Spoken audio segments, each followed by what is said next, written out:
ধুস, আর ভালো লাগে না ভাই। কি হলো পৃথ্বী, এত রেগে যাচ্ছ কেন? আর বলো না সমক, ফোনে সামাজিক মাধ্যমে ঘোরাফেরা করলেই এখন মুশকিলে পড়ে যাচ্ছে ভাইয়া। কেন? নারীদের উন্মুক্ত বক্ষ যুগল আর ওই উর্বর নিতম্ব প্রদর্শনীর দাপটে ফোন ব্যবহার করাই এখন বিরক্তিকর হয়ে দাঁড়িয়েছে আমার কাছে। ওইসব দেখতেই তো ভিড় জমায় বহু পুরুষে। বিনামূল্যে অচেনা নারীর দেহ আস্বাদন কি কম আনন্দের বিষয় হে পৃথ্বী? মজা করো না তো সমক। হ্যাঁ, মানছি বহু পুরুষ মানুষ সেগুলো দেখে রসনা তৃপ্ত করছেন, কিন্তু একবার ভেবে দেখো তো, যে আগুনে যদি ঘি দাও, আগুন তো আরো দাউ দাউ করে চলবে। হ্যাঁ, সেটা মানতে হচ্ছে পৃথ্বী। আর এটাও মানতে হবে যে বর্তমান সমাজে নারীর সুরক্ষা হ্রাস পাচ্ছে এই মুষ্টিমেয় নারী সম্প্রদায়ের জন্যই, যারা সদিচ্ছায় বা বলতে পারো পেটের জ্বালায় নিজের শরীরকে উন্মুক্ত করে বিভিন্ন ধরনের অঙ্গাভঙ্গি করে পুরুষ মানুষকে লালায়িত করে চলেছেন। তবে তবে কি? তবে শুধু ওই দুশ্চরিত্রা নারীদের দোষ দিলে হবে না ভাইয়া। আমাকে বিষ খেতে দিলেই যে আমাকে বিষটা খেতে হবেই তার তো কোনো মানে নেই। আসলে মূল বিষয় হলো নিজের চরিত্রকে সঠিকভাবে গড়ে তোলা, সেটা পুরুষের ক্ষেত্রেই হোক কিংবা ধরো নারীদের ক্ষেত্রে। আমি এবার অবাক হয়ে জিজ্ঞাসা করি, তুমি যে কি যে বলো না সমক, কিছুই বুঝতে পারি না। সমক চেয়ার ছেড়ে উঠে জানলার সামনে দাঁড়িয়ে একটা সিগারেট ধরিয়ে বলে, বুঝতে চাও না তাই বোঝো না। নিজের মনকে একবার প্রশ্ন করো না হে পৃথ্বী। আর পারলে দু চার মহিলাকে ওই ফোন থেকে ব্লক করো। এরপর আমি কিছু বলতে যাচ্ছিলাম, সমক বলে, ইন্সপেক্টর শাসমল আসছেন, দরজাটা খুলে দাও হে। কিছুক্ষণ আগে গাড়ির আওয়াজ পেয়েছিলাম বটে। আমি এবার কিছু না বলে দরজার কাছে চলে যাই। দরজা খুলতে দেখি ইন্সপেক্টর শাসমল কলিং বেলটা বাজাতে যাচ্ছিলেন। আমাকে দেখে থেমে গেলেন। আমি তেনাকে ঘরের ভেতর নিয়ে আসতে সমক বলে, কি ব্যাপার শাসমল বাবু, হঠাৎ এই অধমকে মনে পড়ল? ইন্সপেক্টর শাসমল হাসি মুখে বলেন, কি যে বলেন মিস্টার সেন, আপনি কেন অদম হতে যাবেন? বলি, আপনার মতন তীক্ষ্ণ বুদ্ধিধারী গোয়েন্দা কটা আছে বলুন তো এই বাংলায়? এই বলে ভদ্রলোক আমার দিকে ফিরে বলেন, পৃথ্বীজিৎ বাবু, এই ঠান্ডায় এক কাপ এই গরম চা হলে মানে মন্দ হতো না ব্যাপারটা। হ্যাঁ, অবশ্যই। আমি প্যালারামকে চায়ের অর্ডার দিতে রান্নাঘরের দিকে চলে গেলাম। ফিরে আসতে দেখি দুজনে চুপ করে চেয়ারের ওপর বসে আছে। আমাকে দেখতে পেয়ে সমক বলে, তোমার অপেক্ষায় করছিলাম পৃথ্বী। বেশ, এবার শুরু করা যাবে। ইন্সপেক্টর শাসমল এবার আমাকে বলেন, পৃথ্বীজিৎ বাবু, মাঝে মাঝে এমন কিছু ঘটনা ঘটে যেগুলো বারবার বলাটা আমার পক্ষে কঠিন হয়ে দাঁড়ায়, তাই আপনার জন্য অপেক্ষা করছিলাম, আসুন। আমি বলি, বেশ, এখন তো আর কোনো অসুবিধা নেই, তাহলে বলি ফেরুন। সমক আমাকে থামিয়ে বলে, হুম, এবার বলতে শুরু করুন ইন্সপেক্টর শাসমল। মাঝে আবার চায়ের বিরতিতে কিন্তু হবে। ইন্সপেক্টর শাসমল এবার নিজের ভাবনাগুলো মাথার ভেতর গুছিয়ে বলতে শুরু করলেন, সমকবাবু, গত দুদিন আগে আমি একটা নিমন্ত্রণ বাড়ি চাই, একটা বিবাহ বার্ষিকী।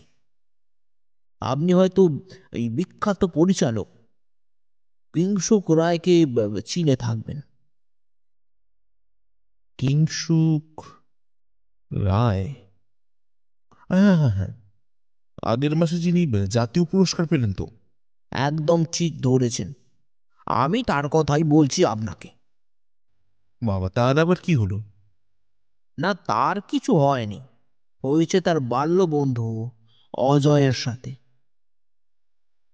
বাল্য বন্ধু মানে?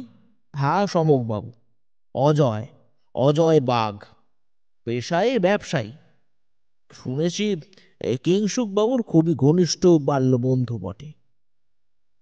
সে তো বুঝলাম, কিন্তু আসল খেলাটা কি সেটা তো বলুন। আসলে অজয় বাবু মারা গেছেন। হুম, অত্যন্ত দুঃখের ব্যাপার। কিন্তু আরে দাঁড়ান মশাই, এত কিন্তু কিন্তু বললে কিভাবে বলি বলুন তো, ব্যাপারটাকে শুনুন। আমাকে তার আগে শেষ করার সুযোগটা করে দিন। বেশ বলুন। সেদিন যখন ওই কিংসুক বাবুর বাড়ি নিমন্ত্রণ রক্ষা করতে আমি যাই, তা দেখি পাশের ঘর থেকে গোঙানির আওয়াজ শুনতে পাই।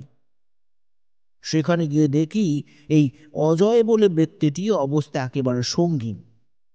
কিছু করার আগে সোফার উপর বসেই তিনি শেষ নিঃশ্বাস ত্যাগ করেন।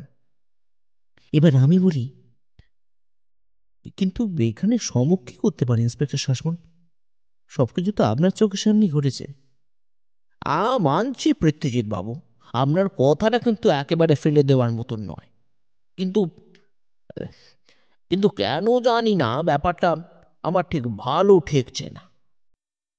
সমক বলে, কেন এমন কথা বলছেন কেন? দেখুন সমকবাবু, একটা জলজান্ত মানুষ আমার সামনে দিয়ে এলেন, পাশের ঘরে ঢুকে গিয়ে বসলেন, আর তার কিছুক্ষণ পরেই তিনি মরে গেলেন। ব্যাপারটা ঠিক অদ্ভুত লাগছে না আপনার? পোস্টমর্টম রিপোর্টে কি বলছে? আর সে তো বলছে প্রয়োজনীয় অক্সিজেনের অভাবে দেহ হৃদযন্ত্র বিকল হয়ে মারা গেছেন। হুম। সমুখ এবার কিছু বলতে যাবে, দেখি প্যালারাম 3 কাপ চা আমাদের সামনে টি টেবিলের ওপর রেখে যায়। ইন্সপেক্টর শাসমল চায়ে চুমুক দিয়ে বলেন, মানে একটা সতেজ মানুষ এইভাবে চলে যেতে পারে, সেটা একেবারেই মানতে পারছি না সমকবাবু। তবে তবে কি? একটা জিনিস আহ, যেটার জন্যই মন থেকে খটকাটা মানে একেবারে দূর করে দিতে পারছি না। কি জিনিস? অজয় বাবু মারা যাওয়ার আগে তার মুখ থেকে 3বার তুল শব্দটা বেরোয়। আমি পুরোটা শোনার জন্য চেষ্টা করি বটে, কিন্তু তার আগেই ভদ্রলোক ইহলোক ত্যাগ করেন। আমি অবাক হয়ে বলি, তুল মানে? আরে সেটাই তো বুঝতে পারছি না মশাই। কিন্তু এটা তো আপনাকেই জানতে হবে ইন্সপেক্টর শাসমল, বাকিটা একবার ওখানে গেলে জানা যাবে। এরপর একটা সিগারেট ধরিয়ে সমক বলে, আর একটু ভালো করে ভেবে দেখুন তো ইন্সপেক্টর শাসমল, কিছু অদ্ভুত জিনিস লক্ষ্য করেছিলেন আপনি? আবার সেরকম কিছুই না। আমি যখন ওখানে গিয়ে পৌঁছালাম, গিয়ে দেখি বাইরের ড্রয়িং রুমে সবাই বসে গল্প করছেন। কিংসুক বাবুর স্ত্রী অতিথিদের দেখভাল করার জন্য একবার রান্নাঘর, একবার ড্রয়িং রুম, আবার আরেকবার পাশের রুমে যাচ্ছেন। তারপর যখন অজয়বাবু এলেন তখন তিনি সোজা পাশের ঘরেই চলে গেলেন। আর কিছুক্ষণ পরেই তখন ওই ঘরে কে কে ছিল? তেমন কেউ নয়, কিংসুক বাবু, অজয় বাবু এবং কিংসুক বাবুর স্ত্রী রুমেলা দেবী। হয়তো ওনাদের বৃত্ত থাকলেও থাকতে পারেন। পরে আওয়াজ পেতে আমরা ভেতরে চলে যাই। তারপর ধরাধরি করে কিংসুক বাবুর ঘরের খাটে তাকে শোয়ানো হয়। তবে একটা বিষয়। আবার বিষয় কি বিষয়? ভদ্রলোক কিছুক্ষণ চুপ করে থেকে বলেন, আমরা যখন ড্রয়িং রুমে এসে বসেছিলাম, তারা সবাই ডান দিকের দরজা দিয়ে ঢুকছিল, কিন্তু অজয়বাবু ঢোকেন বাম দিকের দরজা দিয়ে। এবার আমি বলি, কিন্তু এখানে একটা প্রশ্ন থেকে যাচ্ছে, উনি আলাদা ঘরে গিয়ে বসলেন কেন? সমক বলে, না পৃথিবী, সেটা বড় বিষয় নয়, কারণ এই পৃথিবীতে অনেক মানুষই আছেন যারা পরিচিত, যারা অপরিচিত মানুষদের সঙ্গে থাকতে ভালোবাসেন না, তাই হয়তো। একদম ঠিক ধরেছেন মশাই। আমি কিংসুক বাবুকে জিজ্ঞাসা করতে উনিও ঠিক একই উত্তর আমাকেও দিয়েছেন। আর এটাও জানতে পারি যে ওনার আগেও হৃদযন্ত্র বিকল হয়েওছে। বুঝলাম ইন্সপেক্টর শাসমল, তবে সরজমিনে না দেখে কিছু বলা কঠিন। বেশ, তো তা চলুন না এখনই বেরিয়ে পড়া যাক। আজই? বেশ, চলুন। আজ এত রাতে যাবেন মশাই? তা কাল সকালে গেলে ভালো হতো না সমকবাবু? বেশ, আপনার কথাই থাক। রাতের তমসায় অনেক কিছুই দৃষ্টিগোচর হয় না, তবে দিনের আলোয় সব ধরা পড়ে যায়। কি বলেন শাসমল বাবু? একদম সত্যি কথা, আমিও কিন্তু তাই চাই। ভালো করে সব খুঁটিয়ে দেখতে হবে পৃথ্বী। আমি দেখছি, তুমিও দেখো। সমকের পিছন পিছন তাই আমিও অজয়বাবুর মারা যাওয়ার ঘরে ভালো করে সব খুঁটিয়ে খুঁটিয়ে দেখতে থাকি। আর শাসমলবাবু ঘরের এক কোণে দাঁড়িয়ে সবকিছু লক্ষ্য করতে থাকেন। সমক এবার শাসমলবাবুকে প্রশ্ন করে, আচ্ছা, এই গোলাকার দাগটা কিসের শাসমল বাবু? আমি সমকের পাশে গিয়ে দেখি দরজার ঠিক পাশেই ধুলোর মধ্যে একটা মূর্ছে ধরা দাগ। শাসমলবাবু এগিয়ে আসেন। তারপর তিনি দেখে বলেন, মনে হয় অনেক দিনের কিছু ভারী জিনিস তার উপর রাখা ছিল। সমক এবার তার পাশে থাকা একটা নটরাজের মূর্তির দিকে তাকিয়ে দিল। তাকায়, তারপর বলে, আমার মনে হয় এই মূর্তিটা আগে এখানে ছিল। আকার আয়তনে এই ছাপটার সঙ্গে বেশ মানানসই। আমি বলি, এত বড় নটরাজের মূর্তি? সেটা তো হতেই পারে পৃথ্বী। আসল কথা হলো, মূর্তিটার ভেতরটা কিন্তু একেবারে ফাঁপা, এবং এর মাথার উপর থাকা সাপের ফনাটাও একদম ফাঁপা। শাসমলবাবু এগিয়ে এসে বলেন, রুমেল্লা দেবী হচ্ছে না নৃত্যশিল্পী, তাই হয়তো। সে তো বুঝলাম, কিন্তু সাপের ফনা ছিদ্রযুক্ত কেন শাসমল বাবু? তারপর শাসমলবাবুর থেকে ফিরে বলে, আচ্ছা, আপনি ঘরটা কবে সিল করেছেন? ঘটনার পরের দিনই। বেশ। এই বলে সমুখের লক্ষ্য যায় পাপোশের ওপর। সে সেদিকে এগিয়ে গিয়ে পাপোশটা সরিয়ে ফেলে, আর সঙ্গে সঙ্গেই ভেতর থেকে একটা রবারের টুকরো বেরিয়ে আসে। দেখতে অনেকটা নলের মতন, তবে তার একটা দিক ভাঙা পড়েছে, বা বলা যেতে পারে জোর করেই ভাঙা হয়েছে। সমুখ সেটা খুব ভালো করে দেখে। তারপর শাসমলবাবুকে বলে, অপরাধী নিয়ে যাবার সুযোগ পায়নি শাসমল বাবু। আপনার স্বতঃস্ফূর্ত দূরদৃষ্টিতায় অপরাধী নিজের অন্যায়ের ছাপ ছেড়ে যেতে বাধ্য হয়েছে। ইন্সপেক্টর শাসমল এবার বলেন, মানে এবার কি ভাবছেন মিস্টার সেন? সেটাই এখন বড় কথা। ইচ্ছা হচ্ছে একবার কিংসুক বাবুর সাথে কথা বলতে। বেশ, তো বলুন না, আমি ব্যবস্থা করে দিচ্ছি। সেটা তো খুবই দরকার বলেই আমার মনে হচ্ছে। শাসমলবাবু কিংসুকবাবুকে ডাকতে চলে গেলেন। এদিকে সমক একটা সিগারেট ধরিয়ে খোলা জানলার সামনে দাঁড়িয়ে তাকিয়ে থাকে বাইরের দিকে। কিছুক্ষণ পরে এক বছর 40-এর ভদ্রলোক শাসমলবাবুর সাথে ঘরে প্রবেশ করেন। সমক তেনাকে নমস্কার জানিয়ে চেয়ারে বসতে বলে। তারপর নিজে তার ঠিক উল্টো দিকের চেয়ারে গিয়ে বসে। তারপর বলে, প্রথমে আমাকে ক্ষমা করবেন কিংসুক বাবু। আপনি একজন ব্যস্ত মানুষ, তার সত্ত্বেও শুধু কেসটার খাতিরে। এমনভাবে কেন বলছেন মিস্টার সেন? ব্যাপারটা যখন আমার বাড়িতে ঘটেছে তখন আপনাদের সহযোগিতা করা ছাড়া আমার কোনো উপায় নেই। বেশ, বলুন কিভাবে আপনাকে সাহায্য করতে পারি।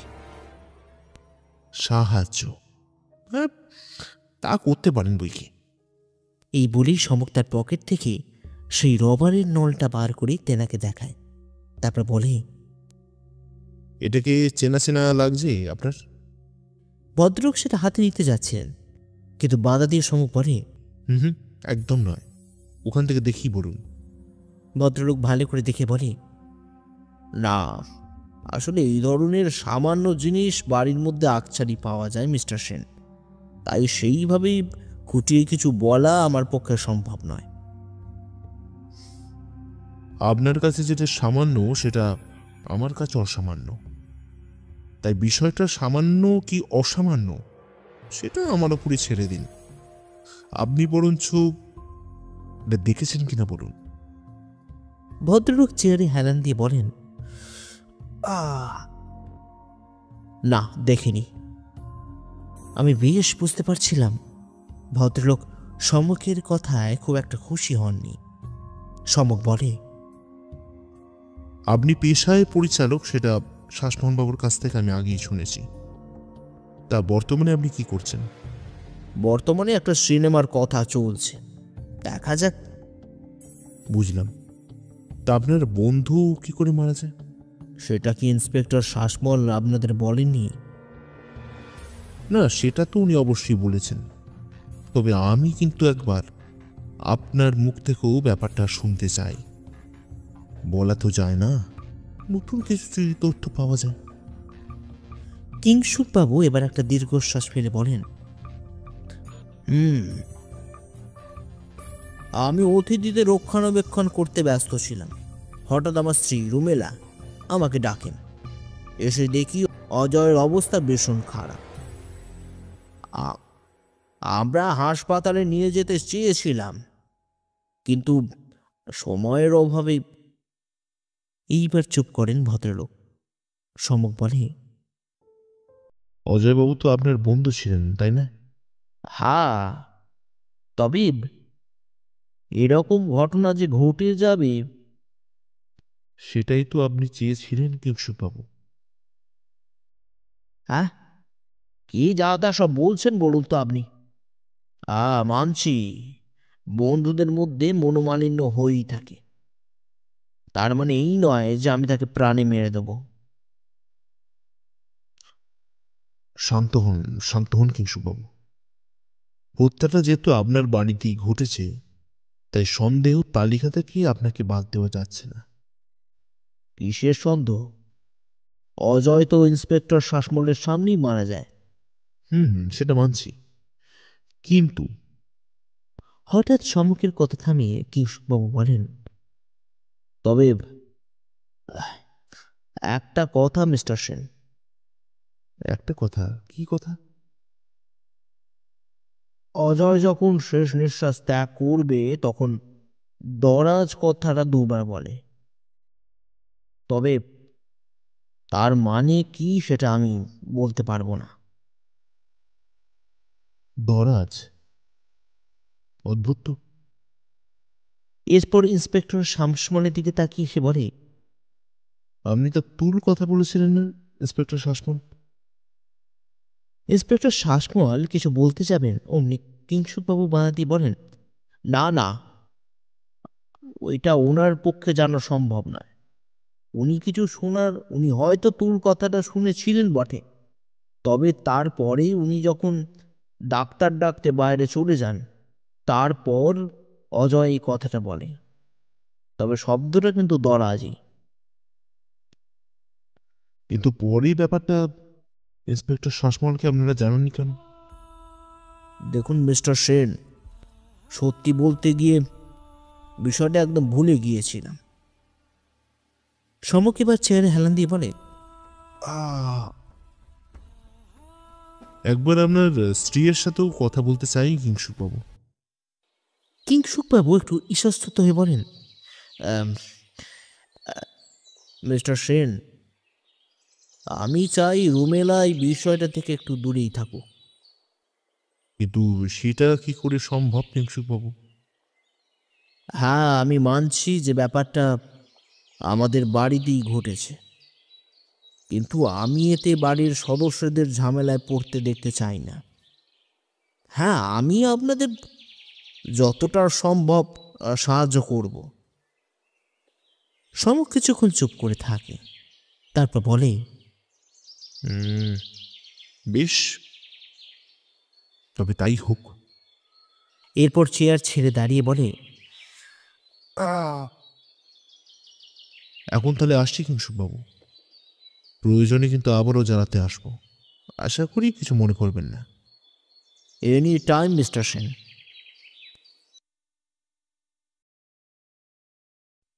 তমসা মোর দূর কর হে রাতের রজনীগন্ধা, হেতা শুধু আধার নাহি কোনো আলো, হেতা সূর্যি মামা কেবল অস্ত্র।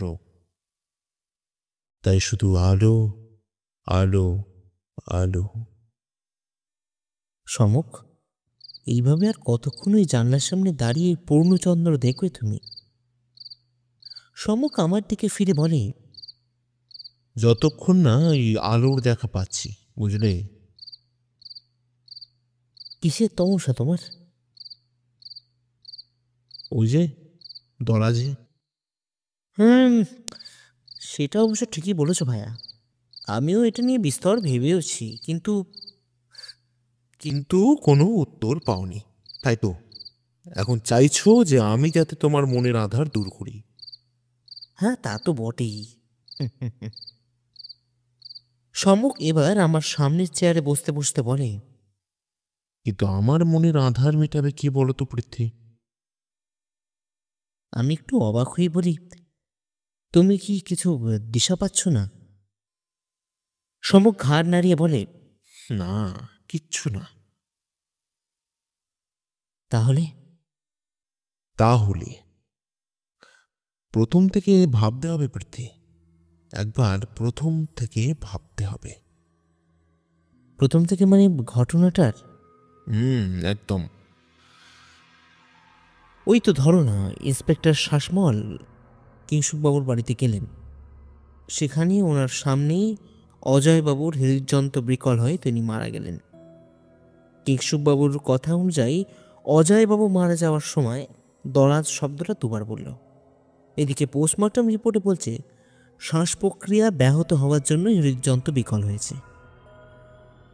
সমক আমার কথা থামিয়ে বলে, দাঁড়ো পৃথ্বী, এইখানেই আমার একটা প্রশ্ন আছে।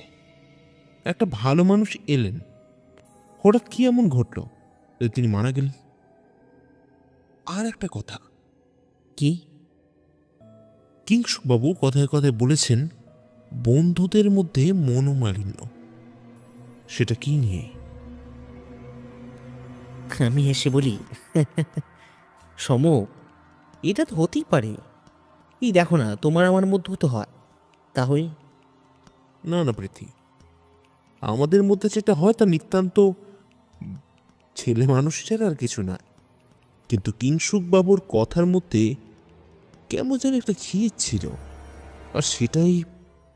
এই বলে চেয়ারে হেলান দিয়ে চোখ বুজে সমক। আমি বলি, তাহলে তুমি এখন কি করবে ভাবছো সমক? সমক আমার কথা শুনে চেয়ারটা সিধে হয়ে বসে পড়ে।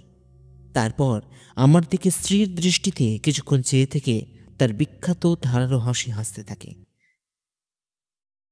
রাতের খাওয়া দাওয়া শেষ করে আমি ড্রয়িং রুমে বসে বই পড়ছি। এদিকে সমক নিজের ঘরে যেন কি সব করছে বটে। হঠাৎ যেন মনে হলো সে ফোনে কারোর সাথে কথা বলছে। কিছুক্ষণ এইভাবে চলার পর আমার কাছে এসে সে বলে, পৃথ্বী, আমি কিছুক্ষণের জন্য বেরোচ্ছি, ফিরতে রাত হতেও পারে, তুমি ঘুমিয়ে পড়ো, বাকি কথা কাল হবে। এরপর আমি কিছু জিজ্ঞাসা করতে যাব তার আগেই সমক দরজাতে বেরিয়ে যায়। তার মানে সমক এখন কোনো বিশেষ কাজে, বা বলা যেতে পারে বিশেষ কোনো উদ্দেশ্যকে পরিপূরণ করতে বেরোচ্ছে। তাই এখন কিছু জিজ্ঞাসা করলেও যে ভালো মন্দ কিছু একটা উত্তর পাবো তা আশা করা যায় না। আরে সমক, আরে ও সমক, এখন তো কিছু বলো। সারা রাত তুমি কোথায় ছিলে? সমক শেভিং করতে করতে একবার আমার দিকে অবাক হয়ে তাকিয়ে দেখে। তারপর নিজের কাছে পুনরায় মনসন্নিবেশ করে বলে, হুম, সব প্রশ্নেরই উত্তর পাবে তুমি, তবে আজ সন্ধে অবধি তোমাকে একটু সময় দিতে হবে ভাইয়া। তার মানে জবনিকা? সেটা সময় বলবে, আপাতত কিছুটা নীরবতার প্রয়োজন ভাই। এরপর সমকের সাথে তেমন কোনো কথা হয়নি আমার। সেভিং হয়ে গেলে সে আবারও কোথাও বেরিয়ে পড়ে। আর সত্যি বলতে কি, আমিও আর জিজ্ঞাসা করিনি সে যে কোথায় যাচ্ছে। কারণ সত্যিই তো, গোয়েন্দাদের নিজের মাথা খাটানোর জন্য মাঝে মাঝে একা থাকা ভীষণ প্রয়োজন। বেশ কিছুক্ষণ আমি একা আছি, নিজের লেখালেখি নিয়ে ব্যস্ত। হঠাৎ দরজায় কলিং বেলটা বেজে ওঠে। খুলতে দেখি ইন্সপেক্টর শাসমল এসে দাঁড়িয়ে আছেন। আমাকে দেখতে পেয়ে বলেন, ওই সমকবাবু আসতে বলেছেন। আমি বলি, কিন্তু সে তো পারেনি। জানি পৃথ্বীজিৎ বাবু, আমি ওনাকে ফোন করেছিলাম, বলেছেন উনি আসছেন, আমাকে এখানে চলে আসতে বলেছেন। বেশ তো, আসুন না। আমি ভদ্রলোককে সঙ্গে নিয়ে ড্রয়িং রুমে নিয়ে আসতেই আবারও কলিং বেলটা বেজে ওঠে। খুলতে দেখি সমক। সমক আমাকে জিজ্ঞাসা করে, শাসমলবাবু এসেছেন? আমি কিছু বলার আগে ভেতরের ঘরে সে চলে যায়। আমি দরজা বন্ধ করে যখন ড্রয়িং রুমে যাই, দেখি সমক চেয়ারে বসে, আর তার ঠিক উল্টো দিকে সোফাতে বসে আছেন শাসমলবাবু। তিনি বলছেন, মিস্টার সেন, আপনার সন্দেহ একদম সঠিক। সমক সামান্য হেসে বলে, আমি জানতাম শাসমলবাবু, আর সেই জন্যই তো আপনাকে খোঁজ নিতে বলি। ও, আরেকটা বিষয় মিস্টার সেন, কি? আমি অজয়বাবুর সম্বন্ধে খোঁজ লাগাই, তাতে বেশ কিছু তথ্য উঠে আসে। তাই বুঝি? কি তথ্য? এই ধরুন, ভদ্রলোকের অগাধ টাকা, বিবাহ করেননি, তাই আমোদ প্রমোদে সর্বদা ব্যস্ত থাকেন। আমোদ প্রমোদে এতটাই করেন যে শহরের কলকাতায় তার নাম কিন্তু যথেষ্ট। প্রতিদিন পার্ক স্ট্রিটের নিজের মনোরঞ্জন করতে যান এবং সেখান থেকে সুন্দরী ললনার বন্দোবস্ত করে বড় কোনো হোটেলে রাত্রি যাপন করেন। এটা কি প্রতিদিনের ব্যাপার নাকি?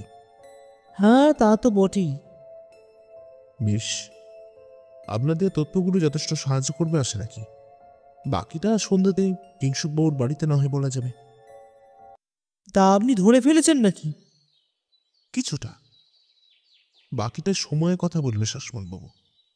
বেশ, তাহলে এখন আমি আসি মিস্টার সেন, বাকিটা রাতের জন্য তুলে রাখলাম। ভদ্রলোক নমস্কার জানিয়ে চলে গেলেন। আমি এবার সমককে বলি, একটা পাষণ্ড মনেছে, ভালোই হয়েছে। কি বলো সমক? ওপর ওপর দেখি কিছু বিচার করুন না ভাইয়া, কিছুটা সময় দাও আমাকে, তারপর না হয় নিজের বক্তব্য পেশ করবে। এরপর আর কিছু বলা চলে না, তাই চুপ করে থাকলাম। ভোর হলো, দূর খুলো, খুকুমুনি ওঠরে। মিস্টার সেন, দয়া করে এখানে কেন এসেছেন সেটা যদি বলেন তো ভালো হয়। সমক জানলার সামনে থেকে সরে এসে কিংশুকবাবুর সামনে থাকা চেয়ারে বসতে বসতে বলে, সবকিছুরই একটা শুরু হয় যেমন, তেমন তার শেষও আছে কিংশুকবাবু। আপনি কি বলেন? হ্যাঁ, তা তো আছি, কিন্তু কিন্তু কেন আমি এরকমটা বললাম, তাই না? এরপর ঘরের চারিদিকে তাকিয়ে সমক উদ্বিগ্ন হয়ে বলে, কিংশুকবাবু, রুমেলে দেবীকে দেখা যাচ্ছে না তো। ওর শরীরটা বিশেষ ভালো নেই মিস্টার সেন, তাই রুমেলা ওর বাবার বাড়িতে গেছে। ওহো, বেশ। ও সমকবাবু, ব্যাপারটা একটু তাড়াতাড়ি শেষ করলে ভালো হতো, তাই। সমক চায়ের কাপটা হাতে নিতে যাচ্ছিল।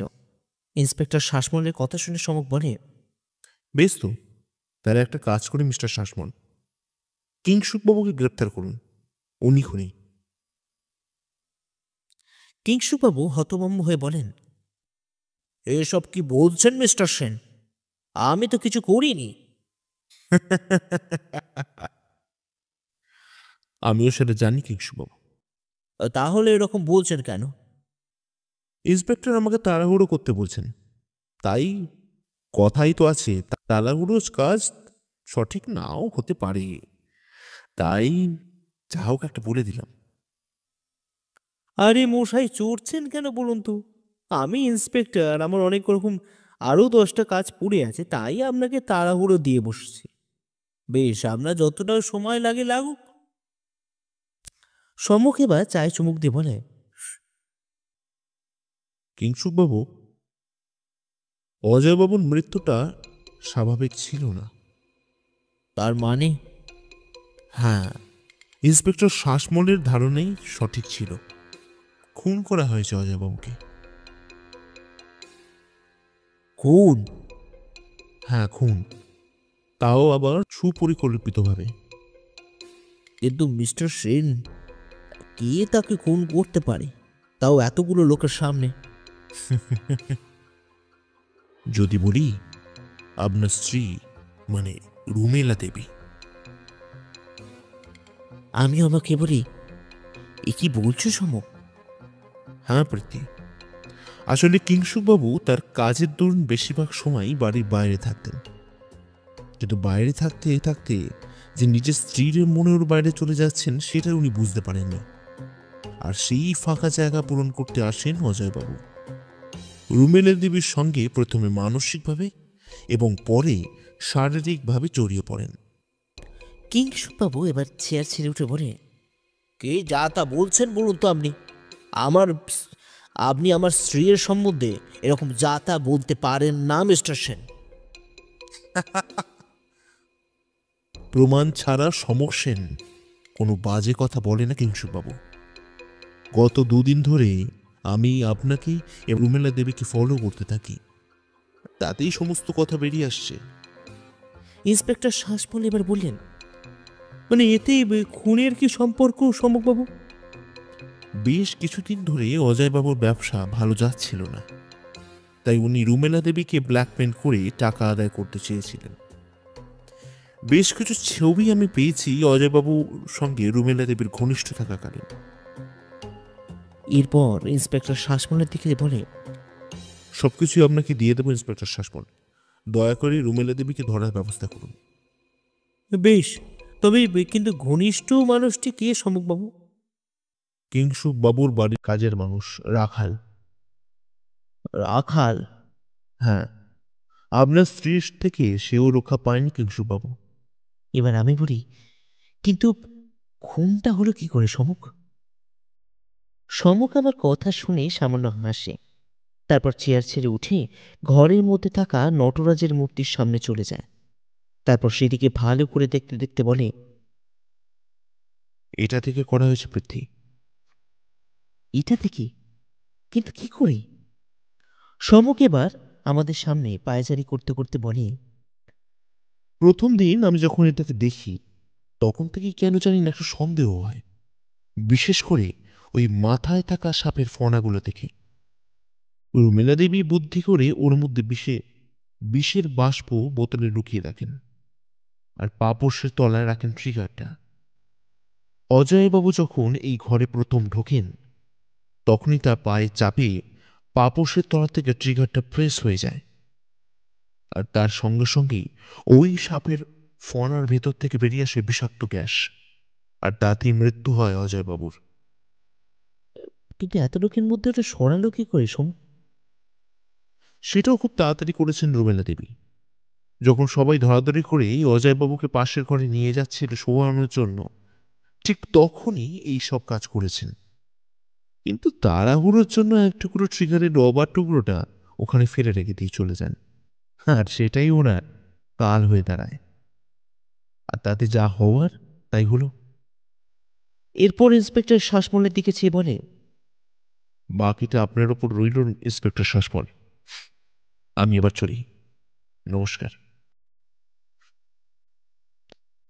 যেখানেই যাও ভায়া পৃথ্বী, বাড়ির মতন আরাম এবং আনন্দ কোনটাই কেউ দিতে পারবে না। হ্যাঁ, সেটা একদম ঠিক বলেছে সমুখ।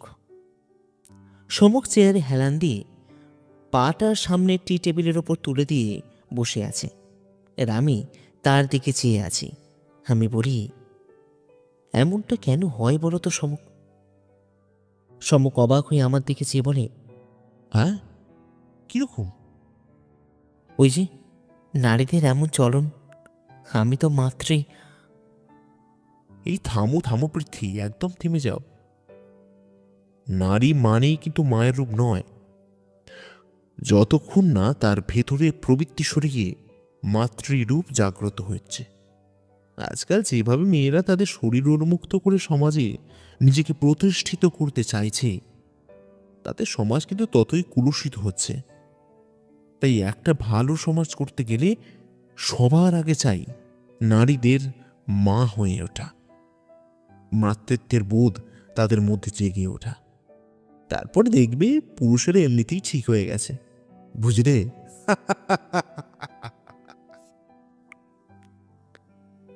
সম্মুখের হাসির শব্দে ভরে যাচ্ছে ঘরটা। একটা কথা মনে পড়ে যাচ্ছে, শব্দই ব্রহ্ম। তাই এই গোধূলি লগ্নে আমার একটাই প্রার্থনা, যাতে সম্মুখের কথাগুলো ব্রহ্মস্বরূপে হয়ে গেঁথে যাক মানুষের প্রত্যেকটা মনে, আর সমাজে হয়ে উঠুক ব্রহ্মময়।